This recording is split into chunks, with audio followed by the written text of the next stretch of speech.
You need a family, you need friends. Like, you don't need to have all these things, but you better have most of them. Family, friends, career, educational goals, plans for, time outside of work, attention to your mental and physical health, etc. That's what life is about. And if you don't have any of those things, well, then all you've got left is misery and suffering. So that's a bad deal for you. So, number one, specify your damn goals, because how are you going to hit something if you don't know what it is? That isn't going to happen. And often people won't specify their goals too, because they don't like to specify conditions for failure. So if you keep yourself all vague and foggy, which is real easy, because that's just a matter of not doing as well, then you don't know when you fail. And people might say, well, I really don't want to know when I fail because that's painful. So I'll keep myself blind about when I fail. That's fine, except you'll fail all the time then. You just won't know it until you've failed so badly that you're done. And that can easily happen by the time you're 40. So I would recommend that you don't let that happen. So that's willful blindness, right? You could have known, but you chose not to. Okay, so once you get your goal structure set up, you think, okay, if I could have this life, looks like that might be worth living, despite the fact that it's going to be, anxiety provoking and threatening, and there's going to be some suffering and loss involved and all of that. Obviously, the goal is to have a vision for your life such that, all things considered, that justifies your effort. Okay, so then what do?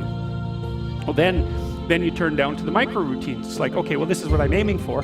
How does that instantiate itself day to day, week to week, month to month? And that's where something like a schedule can be unbelievably useful. Google Calendar. It's like, make a damn schedule and stick to it. Okay, so what's the rule with the schedule? It's not a bloody prison. That's the first thing that people do wrong. They say, well, I don't like to follow a schedule. It's like, well, what kind of schedule are you setting up? Well, I have to do this, then I have to do this, then I have to do this, and then I just go play video games, because who wants to do all these things that I have to do? It's like, wrong. Set the damn schedule up so that you have the day you want. That's the trick. It's like, okay, I've got tomorrow. If I was going to set it up so it was the best possible day I could have, practically speaking, what would it look like? Well, then you schedule that. And obviously there's a bit of responsibility that's going to go along with that, because if you have any sense, one of the things that you're going to insist upon is that at the end of the day, you're not in worse shape than you were than at the beginning of the day, right? Because that's a stupid day. If you have a bunch of those in a row, you just dig yourself a hole and then you bury yourself in it. It's like, sorry, that's just not a good strategy. It's a bad strategy. So maybe 20% of your day has to be responsibility and obligation, or maybe it's more than that, depending on how far behind you are. But even that, you can ask yourself, okay, well, I've got these responsibilities. I have to schedule the damn things in. What's the right ratio of responsibility to reward? And you can ask yourself that, just like you'd negotiate with someone who is working for you. It's like, okay, you got to work tomorrow. Okay, so I want you to work tomorrow. And you might say, okay, well, what are you going to do for me that makes it likely that I'll work for you? Well, you could ask yourself that, So maybe you do an hour of responsibility and then you play a video game for 15 minutes. I don't know, whatever turns your crank, man. But, you have to negotiate with yourself and not tyrannize yourself.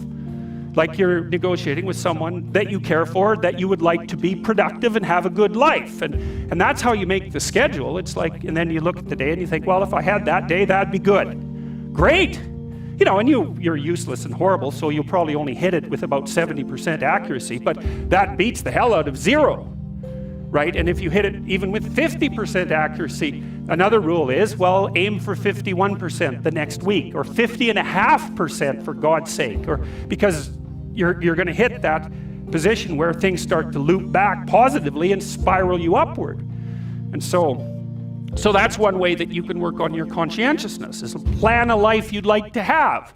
And you do that partly by referring to social norms. That's more or less rescuing your father from the belly of the whale. But the other way you do that is by having a little conversation with yourself about, as if you don't really know who you are, because you know what you're like. You won't do what you're told. You won't do what you tell yourself to do. You must have noticed that. It's like you're a bad employee and a worse boss, and both of those work, for you. You don't know what you want to do, and then when you tell yourself what to do, you don't do it anyways. You should fire yourself and find someone else to be. But my point is that you have to understand that you're not your own servant, so to speak. You're someone that you have to negotiate with, and you're someone that you want to present the opportunity of having a good life to. And that's hard for people because they don't like themselves very much.